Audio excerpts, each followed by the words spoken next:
Hello दोस्तों, आपका बहुत बहुत स्वागत है हमारे यूट्यूब चैनल स्टडी रूम में। आप सभी को मेरा नमस्कार। आज हम और आप पढ़ेंगे भोजन, जो कि परीक्षा की दृष्टि से बहुत ज़्यादा इम्पोर्टेंट है। सीटेट में प्रश्न मिलता है कि भोजन से कि कौन सा चीज़ कहाँ पाया जाता है, कौन से व्यंजन कहाँ पाया जाता है, कौन सा व्यंजन में जो है क्या क्या मिलता है, किस में कार्बोहाइड्रेट मिलती है, किस में वसा मिलती है। तो इस सब की जानकारी के लिए हमें क्या भोजन पढ़ना पड़ेगा, और भोजन से एक ना एक प्रश्न आपको परीक्षा में मिलेगा ज़रूर। तो आइए हम लोग आज पढ़ते हैं भोजन। तो सर्वप्रथम क्या है कि भोजन क्या है।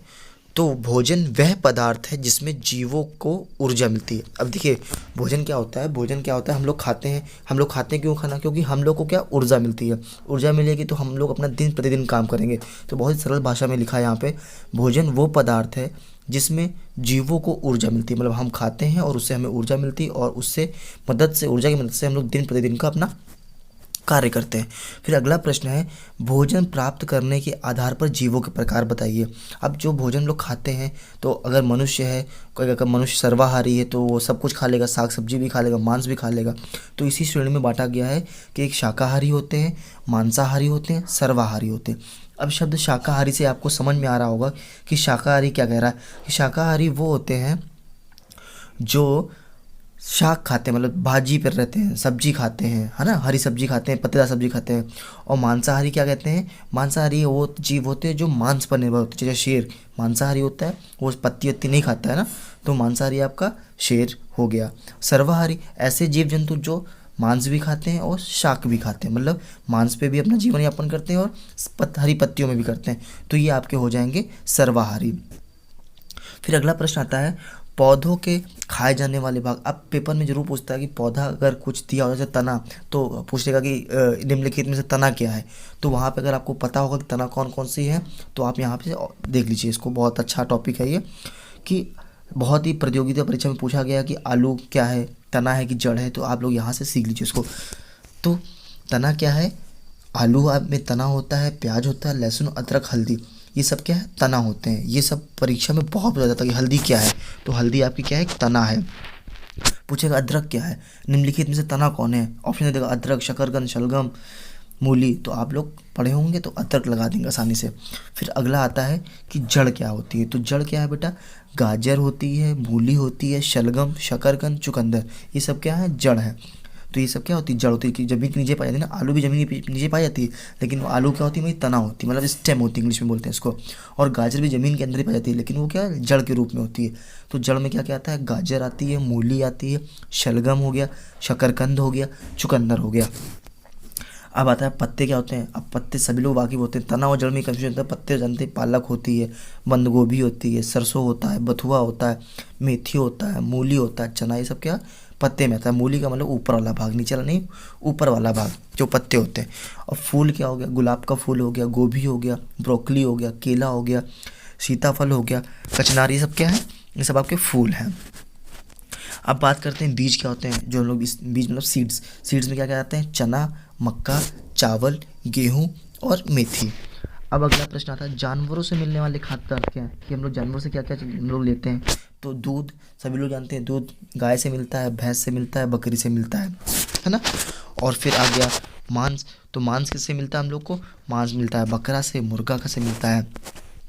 मछलियाँ, मछलियों के अलावा क्या होता है, केकड़ा, झींगा भी श्रेणी में आते हैं इससे मछलियों के, मतलब ये सब क्या है, ये सी फूड सारे हैं। फिर अंडा क्या होता है, लोग मुर्गी का अंडा खाते हैं, शुतुरमुर्ग का अंडा, ये सब क्या है, अंडे हैं सब। ये लोग मनुष्य इन पर निर्भर रहता है। और शहद किससे मिलता है हम लोग को शहद मधुमक्खियों से मिलता है। फिर अब देखो, अब आता है भोजन के पकाने के अलग अलग तरीके। अब पेपर में सीरियल में कई बार क्वेश्चन आया है कि भून कर क्या खाया जाता है, उबाल कर क्या खाया जाता है, तल कर क्या खाया जाता है। तो आप लोग ये भी जानिए कि जो है भून कर हम लोग क्या खाते हैं, आलू भून कर खाई जाती है, भिंडी भून कर, शकरकंद भिंडी, शकरकंद आलू सब क्या है, भून के खाया जाता है, मतलब भून के खाया जाता है। और उबाल कर क्या, मतलब कुछ उबाली जाती है ना, तो उबाल के क्या होता है आपका, चावल होता है, दाल होता है, शकरकंद होता है, मक्का, अंडा, ये सब क्या उबाल के भी खाया जाता है। चावल क्या होता है, उबाल के तो हम लोग पानी में क्या रखते हैं, सीटी मारते हैं, तो क्या उबलना हो गया। दाल क्या हुआ, दाल में पानी डाला, कुकर में सीटी मारा, उबल गया। शकरकंद क्या, पानी भर के शकरकंद डाला, उबल गया, ठीक है। तलकर क्या हो गया, आलू हो गया, आलू लोग तल कर खाते हैं ना, आलू छोटे छोटे काट लेते हैं, फिर उसको फ्राई कर देते हैं, फिर मांस क्या होता है, मांस को हम लोग तल के खाते हैं, मिर्च हो गया, पापड़ हो गया, सब क्या तल के खाई जाती है। सेक कर क्या खाते हैं हम लोग, रोटी खाते हैं, पापड़ खाते हैं, ब्रेड पिज्ज़ा है, सभी लोग जानते हैं ना रोटी जो क्या सेकी जाती है ना उस पर, गैस पे। फिर कच्चा क्या खा लेते हो, टमाटर मूली गाजर खीरा सब क्या कच्चे खा लेते। सैलड में क्या होता है, सैलड सब कच्चा ही होता है, टमाटर कच्ची होती है, मूली कच्ची होती है, गाजर की कच्ची होती है, खीरा भी कच्चा होता है, सब लोग खा लेते हैं लोग। अब महत्वपूर्ण बातें हैं, भोजन घटक क्या करते हैं। अब देखिए भोजन हम लोग खाते हैं तो भोजन में क्या क्या पाया जाता है। तो भोजन में आपका क्या है, कार्बोहाइड्रेट है, वसा, प्रोटीन, विटामिन, रुक्षांश, जल और खनिज, इन सब क्या भोजन में घटक है, ये सब क्या भोजन में होने चाहिए। तो अब हम बात करते हैं कि करके कार्बोहाइड्रेट क्या होता है। अब कार्बोहाइड्रेट ये होता है जो हमें ऊर्जा देता है, मतलब कार्बोहाइड्रेट क्या देता है, हमको एनर्जी देता है, किसी भी कार्य करने के लिए हमें ऊर्जा चाहिए, तो ऊर्जा का काम कौन करता है, कार्बोहाइड्रेट करता है। जैसे उदाहरण में आपको क्या हो गया, गेहूँ हो गया, चावल हो गया, आलू हो गया, मक्का हो गया, केला हो गया, शकरकंद हो गया, गन्ना हो गया, ब्रेड हो गया, शक्कर हो गया, ये सब क्या है, ये सब में कार्बोहाइड्रेट मिलता है। आप क्वेश्चन पूछ लेगा ब्रेड में क्या पाया जाता है, तो ब्रेड में आपको पता है गेहूं से बनता है, तो गेहूं से बनता है तो क्या मिलेगा, कार्बोहाइड्रेट मिलेगा। अब वसा क्या होता है, वसा को इंग्लिश में फैट बोलते हैं, ये भी क्या करता है, ऊर्जा का ये भी काम देता है, ये ऊर्जा भी देता है, या कार्बोहाइड्रेट से दुगनी ऊर्जा देता है, मतलब इंस्टेंट ऊर्जा देता है, बहुत तेज़ी से जो है दुगनी स्पीड से ऊर्जा देगा कार्बोहाइड्रेट से। ये हमारे शरीर के लिए घात विरोधी आवरण प्रदान करता है, अर्थात हमारे अंगों को बाहरी झटकों से बचाता है, मतलब कि हमको बाहरी जो झटके हैं उनसे भी बचाता है ये। जैसे उदाहरण क्या हो गया, दूध हो गया, पनीर हो गया, अंडा हो गया, मांस हो गया, मछली हो गया, बादाम हो गया, मूंगफली हो गया, अखरोट, इन सब में क्या होता है, फैट मिलता है।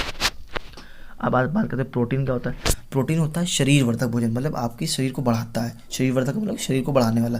तो प्रोटीन की खोज किसने की थी, ये जरूर जान लीजिए। जब प्रोटीन खोज किसने करी थी, ये करी थी जी बर्जीलिस ने की थी। प्रोटीन खोज किसने करी थी, जी बर्जीलिस ने की थी। किसने की थी, जी बर्जीलिस ने, ये बहुत इंपॉर्टेंट पॉइंट है, इसको याद कर लीजिएगा। खोज किसने करी थी, जी बर्जीलिस ने की थी। तो ये करता क्या है, ये हमारे शरीर की वृद्धि में मदद करता है, ये कोशिकाओं को पुनर्निर्माण में मदद करता है, ठीक है। तो ये क्या करता है, कोशिकाओं का निर्माण करता है और आपकी बॉडी में ग्रोथ में मदद करेगा। उदाहरण में क्या हो गया, दूध हो गया, मांस हो गया, अंडा हो गया, मछली हो गई, दालें हो गई, दाल लिख गया मिसप्रिंट हो गया, मतलब मिस्टेक से लिख गया है, सोयाबीन हो गया, मटर पनीर। तो आपको प्रोटीन कहाँ से मिलेगा, दाल से मिलेगा, सोयाबीन से मिलेगा, और ये सब जो उदाहरण है दूध मांस सब में। अब क्या होता है, सोयाबीन जो है प्रोटीन का बहुत अच्छा घटक है, मतलब प्रोटीन जो है सबसे ज़्यादा सोयाबीन में पाई जाती है, बहुत ही महत्वपूर्ण है। क्वेश्चन आ जाएगा प्रोटीन सबसे ज़्यादा प्रचुर मात्रा में किस खाद्य पदार्थ में मिलती है, तो आप सोयाबीन मार दीजिएगा। अब विटामिन, विटामिन क्या होती है, विटामिन का काम होता है किसी रोग को के प्रति जो है बचाना मनुष्य को। तो विटामिन की खोज किसने करी थी, इसकी खोज सी फंक ने की थी। किसने करी थी, सी फंक ने, ये भी बहुत इंपॉर्टेंट पॉइंट है, किसने करी थी, सी फंक ने की थी। विटामिन खोज किसने करी थी, सी फंक ने की थी। ये रोगों से हमारी रक्षा करता है। और उदाहरण में क्या है, फल हो गई, सब्जियाँ होंगे, दूध हो गया, अंडा हो गया, मछली आदि। अब रुक्षांश क्या है, रुक्षांश क्या करते हैं, ये हमारे पाचन प्रक्रिया में मदद करते हैं, ये मतलब जो बॉडी का डाइजेस्टिव सिस्टम है उसमें काफ़ी मदद करते हैं, ये पाचन प्रक्रिया में सहायक होते हैं। जैसे उदाहरण में क्या हो गया, आपके साबुत अनाज, छिलके वाली दाल, ताजे फल, सब्जियाँ, रेशेदार, मतलब जो रेशेदार वाली सब्जियाँ होती हैं उन सब में जो है रुक्षांश मिलते हैं, ये क्या होते हैं, डाइजेशन में बहुत ज़्यादा मदद करते हैं। अब क्या होता है, अब कुछ इंपॉर्टेंट पॉइंट है जो कार्बोहाइड्रेट के बारे में पता होना चाहिए, वसा के बारे में पता होना चाहिए आपको। तो कार्बोहाइड्रेट और वसा क्या करते हैं, ऊर्जा देने वाले भोजन कहा जाता है, ठीक है। इनसे क्या मिलती है, हमको एनर्जी मिलती है। और प्रोटीन को क्या कहते हैं, शरीर वर्धक भोजन कहते हैं, कि मतलब इससे हमारा शरीर बनता है, शरीर बढ़ता है। और फिर रुक्षांश क्या करते हैं, हमारे शरीर में कोई पोषण प्रदान नहीं करते। रुक्षांश क्या होते हैं, खाली डाइजेस्टिव सिस्टम में हेल्प करते हैं, डाइजेशन में खाने को, लेकिन इनका कोई पोषण नहीं होता है। और हमारे शरीर की ऊर्जा का मुख्य स्रोत क्या है, कार्बोहाइड्रेट से मिलता है।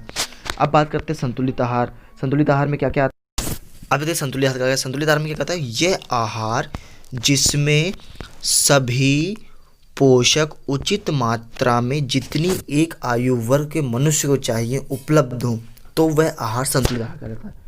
मतलब कहने का मतलब हुआ है, वह आहार, वह फूड, वह खाद्य पदार्थ जिसमें सभी पोषक उचित मात्रा में हो, मतलब जितनी ज़रूरत हो वो सब उचित मात्रा में हो, ना कि उससे कम हो, एक विशेष आयु वर्ग के मनुष्य को चाहिए, तो उसमें अगर उपलब्ध हो तो वह आहार हमारा संतुलित आहार कहलाएगा। पोषक तत्व उसमें विद्यमान होना चाहिए ताकि मनुष्य को कोई भी रोग से ग्रसित ना हो।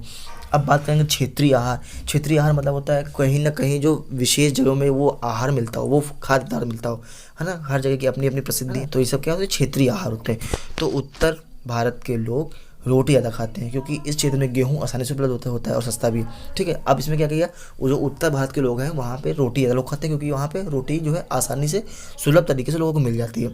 और फिर दक्षिण भारत के लोग चावल, इडली, डोसा, सांभर आदि खाते हैं। वहाँ के लोग चावल से बनी चीज़ खाते हैं क्योंकि वहाँ पे चावल ज़्यादा मिल जाता है आसानी से वहाँ पे। अब क्या उत्तर पूर्व के लोग बांस की सब्जी बनाते हैं क्योंकि उत्तर पूर्व क्या हम बात करेंगे जहाँ ना 7 सिस्टर्स अपनी, जहाँ 7 सिस्टर्स हैं, मतलब जो नॉर्थ ईस्ट स्टेट्स हैं, तो वहाँ पे क्या बांस की ज़्यादा जो है वहाँ पे पैदावारी होती है, तो वहाँ पे लोग जो है बांस की सब्जी बना के खाते हैं। फिर बात करते हैं लिंगहू फेन। क्या है लिंगहू फेन? ये सांप का मांस होता है। ये हांगकांग के लोग बड़े चाव से खाते हैं। ये प्रश्न बहुत ही ज़्यादा इंपॉर्टेंट है। ये कई बार सीटेट में पूछा गया प्रश्न है कि लिंगहू फेन कहाँ का खाना है, तो आप ये कहाँ का करेंगे? हांगकांग का है। लिंगहू फेन ये सांप का मांस होता है और ये कहाँ पाया था? ये हांगकांग पे पाया था। अब कुछ महत्वपूर्ण जो है राज्य हैं और उनके प्रसिद्ध व्यंजन है। तो असम में क्या है? असम में जो है मसूर, टैंगा और बांस चावल खाया जाता है। गोवा में क्या है? मछली खाई जाती है, किसकी? नारियल के तेल की बनी। गुजरात में क्या है? Dhokla, lemon rice, khandvi. राजस्थान में क्या है? मलाई, घेवर, चूरमा, बाटी सब खाया जाता है। पश्चिम बंगाल में क्या है? दाब छिनगरी यानी झींगा इसको बोलते हैं, रसगुल्ला और संदेश। केरल में क्या है? अवियल यानी मिश्रित सब्जी या फिर टैपियोका। तो ये आखिरी में आपका मिला है केरल और अवियल मिश्रित सब्जी। बहुत ज़्यादा इंपॉर्टेंट है। केरल से कई बार प्रश्न आया है कि आप बताइए जो है कि कहाँ केरल टैपियोका कहाँ पाया जाता है, कहाँ खाया जाता है, तो आपका केरल लगा देंगे। अवियल और टैपियोका कहाँ खाया जाता है? केरल में खाया जाता है।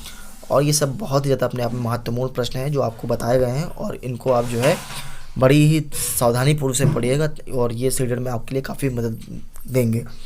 धन्यवाद। जय हिंद, जय भारत।